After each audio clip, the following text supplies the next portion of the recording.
फिर से उहे खबर, दहेज खातिर एक और बिटिया के जिंदगी बर्बाद।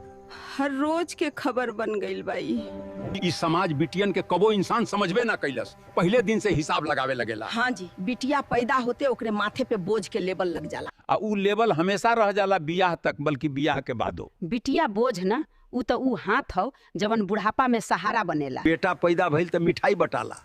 हाँ। जैसे कौनो संपत्ति मिल गेल बा। संपत्ति ही तबा जेके बाद में बेची है बियाह के नाम पर।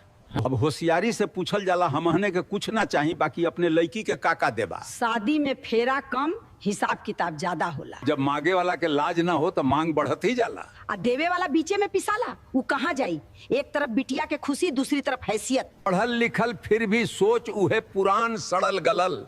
पढ़ाई से डिग्री मिल जाला, इंसानियत नहीं।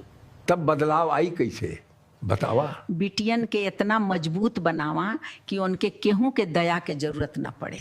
दहेज लेके बनल घर कभी मजबूत ना होला। घर तब मजबूत होला जब बहू के बेटी जैसन मान मिले, ना कि कीमत जैसन हिसाब। अब समय आ गई बा सोच बदले के।